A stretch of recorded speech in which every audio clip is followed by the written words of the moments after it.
መጽሐፈ ነገሥት ቀዳማዊ ምዕራፍ 3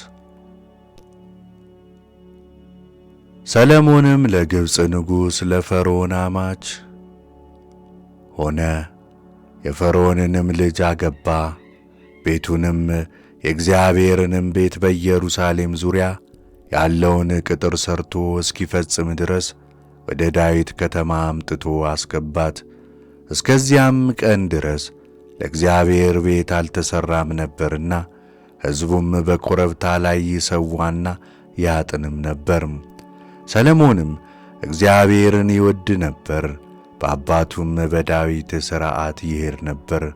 ነገር ግን በኮረብታው ላይ ይሰዋና ያጥን ነበር። ገባዖን ፈጽማ ትሰፋ ነበርና በዚያ መሥዋዕት ይሰዋ ዘንድ ተነስቶ ሄደ። ሰሎሞንም በዚያ መሠዊያ ላይ በገባዖን 1000 የሚቃጠል መሥዋዕትን ሰዋ። እግዚአብሔርም በገባዖን ለሰሎሞን በሌሊት በሕልም ተገለጠለት። እግዚአብሔርም ሰሎሞንን እንድሰጥ የምትፈልገውን ለምን አለው። ሰሎሞንም አለ፣ እርሱ በፊትህ እውነትና በጽድቅ በልብም ቅንነት ከአንተ ጋር እንደሄደ ከአባቴ ከባሪያ ከዳዊት ጋር ታላቅ ቸርነትን አድርገሃል። ዛሬ እንደሆነም በዙፋኑ ላይ የሚቀመጥ ልጅ ሰጥተህ ታላቁን ቸርነትህን አቆይተህለታል። አሁንም አቤቱ አምላኬ ሆይ እኔም ባሪያህን በአባቴ በዳዊት ፋንታ አንግሠኸኛል። እኔም መውጫዬንና መግቢያዬን የማላውቅ ታናሽ ብላቴና ነኝ። ባሪያህም ያለው አንተ በመረጥከው ሕዝብህ ስለ ብዛቱም ይቈጠር ዘንድ በማይቻል በታላቅ ሕዝብ መካከል ነው። ስለዚህም ሰምቶ በሕዝብ ላይ መፍረድ ይችል ዘንድ መልካሙንና ክፉውንም ይለይ ዘንድ ለባሪያ አስተዋይ ልቡና ስጠው። አለዚያማ በዚህ በታላቅ ሕዝብ ላይ ይፈርድ ዘንድ ማን ይችላልን? ሰሎሞን ይህንን ተናግሮ ይህንን ነገር ስለለመነ ነገሩ እግዚአብሔርን ደስ አሰኘው። እግዚአብሔርም አለ፣ ፍርድን ትለይ ዘንድ ለራስህ ማስተዋልን ለመንክ እንጂ ለራስህ ብዙ ዘመናትን ባለ ጠግነትንና የጠላቶችህንም ነፍስ ሳትለምን ይህን ነገር ለምንሃልና እነሆ እኔ እንደ ቃልህ አድርጌልሃለሁ። እነሆም ማንም የሚመስልህ ካንተ በፊት እንደሌለ ካንተም በኋላ እንዳይነሣ አድርጌ ጥበበኛና አስተዋይ ልቦና ሰጥቼሃለሁ። ደግሞም ከነገሥታት የሚመስልህ ማንም እንዳይኖር ያለመንከውን ባለጠግነት እና ክብርም ሰጥቼሃለሁ። አባትህም ዳዊት እንደሄደ ሥርዓቴንና ትእዛዜን ትጠብቅ ዘንድ በመንገዴ የሄድክ እንደሆነ ዘመንህን አበዛልሃለሁ። ሰሎሞንም ነቃ፣ እነሆም ሕልም ነበረ። ተነስቶም ወደ ኢየሩሳሌም ሄደ። በጽዮንም በእግዚአብሔር ቃል ኪዳን ታቦት ፊት ቆመ። የሚቃጠለውንም መሥዋዕት አሳረገ፣ የደህንነትንም መሥዋዕት አቀረበ።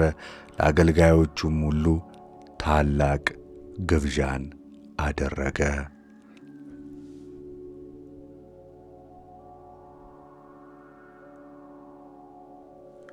በዚያን ጊዜም 2 ጋለሞታዎች የሆኑ ሴቶች ወደ ንጉሥ መጥተው ቆሙ። አንደኛይቱም ሴት አለች፣ ጌታዬ ሆይ ስማኝ፣ እኔና ይህች ሴት በአንድ ቤት እንኖራለን፣ በአንድ ቤትም ወለድን። እኔም በወለድኩ በሦስተኛው ቀን ይህች ሴት ወለደች። እኛ በቤት ውስጥ አብረን ነበርን፣ ከሁለታችንም በቀር ማንም በቤት ውስጥ አልነበረም።